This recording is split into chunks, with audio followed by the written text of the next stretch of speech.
아니 배웁니다. 전하께서 결코 멈추지 않으리라.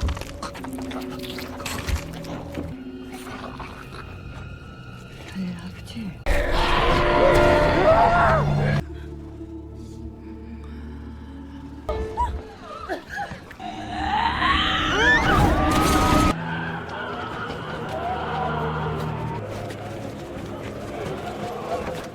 Awal scene, kita diperlihatkan peperangan di sebuah kapal yang terbakar. Ketika pria itu hendak mengambil sebuah benda, tiba-tiba dia digigit oleh zombie. Setelah itu, pria tersebut dibawa pergi menggunakan sekoci sambil menunjukkan gejala infeksi. Scene beralih ke Jemulpo, terlihat kondisi orang yang terinfeksi tersebut sudah tidak karuan.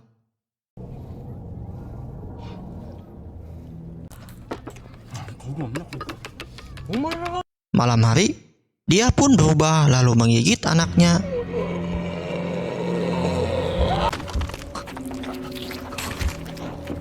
Dia pun mulai menggigit orang-orang di sekitarnya. Setelah itu, film pun dimulai. Scene beralih lagi ke waktu 3 hari yang lalu di sebuah kapal. Terlihat mereka sedang bernegosiasi senjata. Tiba-tiba, orang di dalam muncul. Napaknya dia udah kayak zombie. Lalu orang itu pun mempunyai daging mentah. Lalu dia memakannya seperti hewan. Setelah itu, dia pulang ke kerajaan dengan membawa sampel senjata yang akan dibeli menggunakan perak. Setelah itu, ditangkap oleh penasihat militer bahwa dia pikir dia akan memberontak dengan senjata itu. Lalu, Kaisar melihat senjata tersebut. Penasihat militer pun bilang dia tidak tahu dari mana senjata tersebut. Asalnya dari mana, jumlahnya berapa.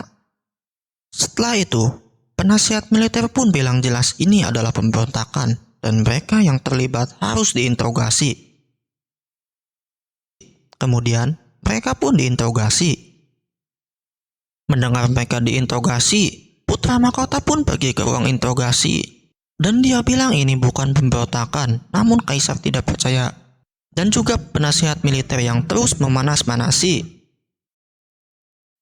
Lalu, putra mahkota bilang dia adalah otak dari rencana ini dan bermaksud untuk mengusir dinasti Qing. Kemudian dia bunuh diri. Scene beralih, terlihat 2 orang yaitu Daegum atau yang disebut juga dengan pangeran yang tidak memiliki hak atas tahta. Dia datang bersama pengawalnya. Setelah itu, mereka melihat kondisi desa tersebut seperti habis perang. Malam hari, mereka sepertinya tersesat karena tidak tahu jalan menuju pemerintahan.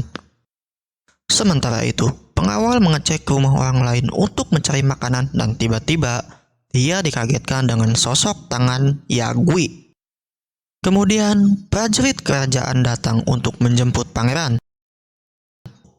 Tapi karena pangeran tahu karena aneh sekali menjemput saja sampai bawa banyak orang dan juga mereka tidak membawakan kuda untuknya. Lalu mereka pun bertarung.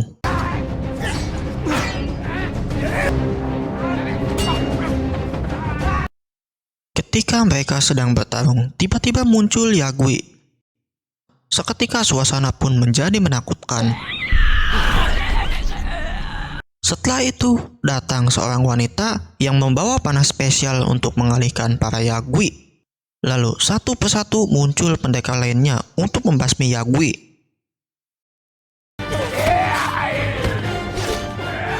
Setelah itu, mereka juga bilang Yagui memakan daging manusia dan darah manusia. 야기는 인간의 살인 물어뜯고 피를 마십니다. Jadi, mayatnya harus dibakar menjadi abu. 그 시체는 반드시 불로 태워 재로 만들어야 합니다. Jika harus membunuhnya, harus memenggal kepalanya atau menusuk hatinya. Jika itu tidak dilakukan, mayatnya akan bangkit lagi. Kemudian mereka pergi ke tempat pengungsian. Setelah itu, pangeran diperlihatkan sel warga yang sudah digigit Yagui. 알 수 없게 이렇게.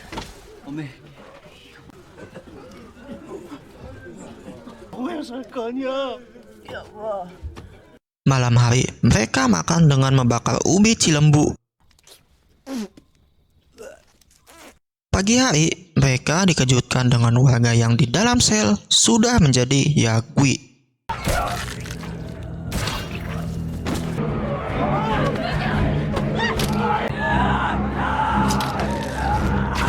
Kemudian scene beralih ke istana. Terlihat kaisar sedang menikmati hidangan. Dan saat itu terlihat satu selir yang sudah digigit Yagwi.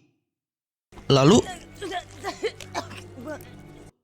selir itu berubah menjadi Yagwi dan menggigit kaisar. Pagi hari, pangeran pun akan pergi ke istana, tapi nampaknya penjaga perahu tidak mengizinkan dia untuk kembali karena terlalu berbahaya. Kemudian pangeran melapor di hadapan kaisar tentang apa yang dialaminya sebelumnya, termasuk pandit, Yagwi, dan dia juga bilang seluruh desa Jemulpo dipenuhi oleh Yagwi.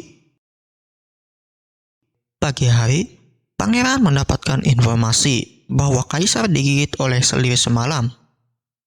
Mendengar hal itu, dia buru-buru untuk menemui kaisar. Saat pesta malam, terlihat Yagwi mulai berdatangan dan memangsa orang yang ada di istana. Di detik-detik perubahannya menjadi Yagwi, kaisar melihat tarian indah para selir. Kemudian dia kejang-kejang, lalu berjalan ke tengah, lalu menggigit selir.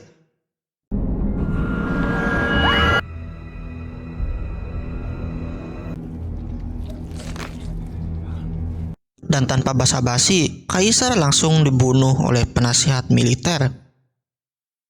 Kemudian, istana pun diserang oleh Yagwi.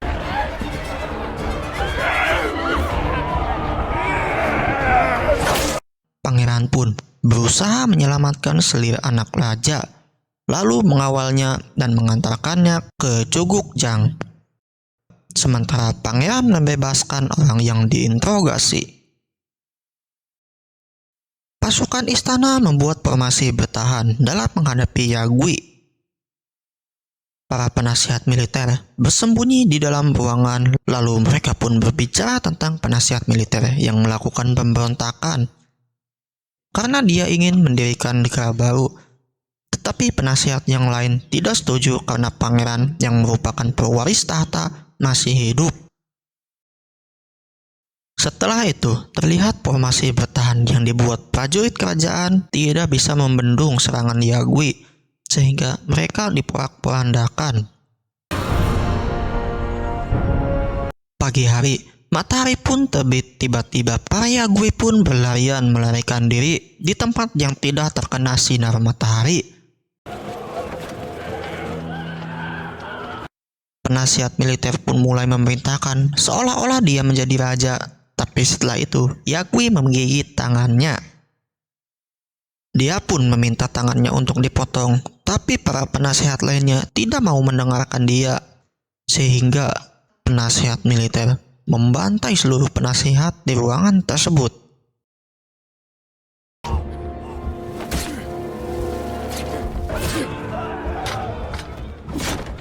Siang hari, mereka merencanakan untuk memancing semua Yagwi untuk masuk ke satu ruangan, lalu mereka membakar gedung tersebut. Sementara si penasehat mulai mengalami gejala infeksi. Ketika dia mulai berubah menjadi Yagwi, anehnya dia masih bisa mengendalikan tubuhnya, sehingga dia menjadi setengah manusia dan setengah Yagwi. Malam hari, ketika mereka mau mengambil bubuk mesiu, tiba-tiba si penasehat muncul dan menyerang mereka. Nampaknya ilmu kemampuan pedangnya plus setengah kekuatan Yagwi yang merasuki dirinya membuat dia sangat kuat. Lalu mereka pun berusaha keluar untuk berlindung dalam sinar matahari. Namun sayang, pengawal pangeran tertinggal sehingga dia harus dibunuh. Sore hari, para prajurit istana membawa ranting pohon yang akan digunakan untuk membakar istana. Malam hari tiba, terlihat mereka sudah bersiap-siap, tapi harus ada satu orang yang menyalakan api dan menabuh genderang perang agar para Yagwi makin tertarik untuk masuk ke istana. Awalnya, pangeran yang akan menyalakan api, tapi ada seorang prajurit yang meminta agar dia saja yang menyalakan api tersebut karena dia sudah digigit.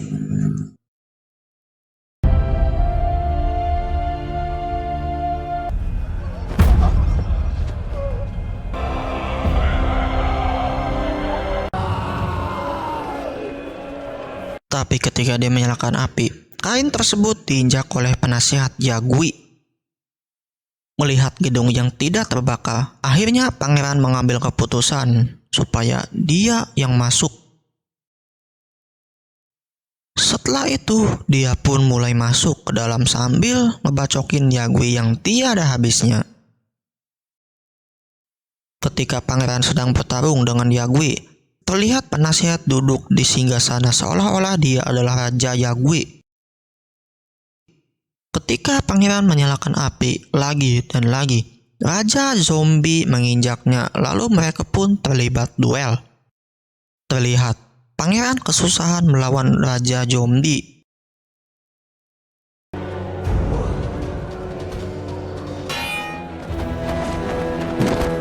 Tapi kemudian wanita itu menembakkan panah api, dan pangeran menggunakan panah itu untuk membakar para Yagwi yang ada di bawahnya.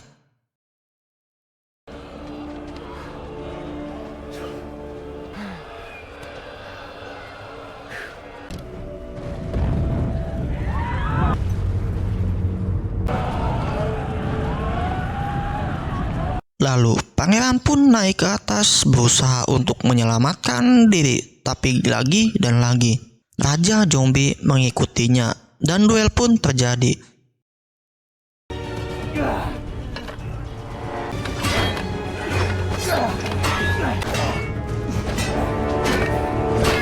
Tapi kali ini pangeran berhasil membunuhnya.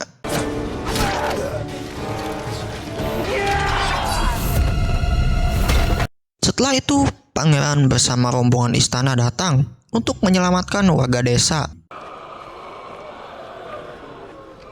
Melihat ada api yang mungkin orang di sana sedang berperang melawan Yagwi, pangeran pun memimpin penyerangan tersebut dan film pun selesai. So, terima kasih yang udah nonton. Jangan lupa like, comment, and subscribe. Dan sampai ketemu di video selanjutnya. See you later.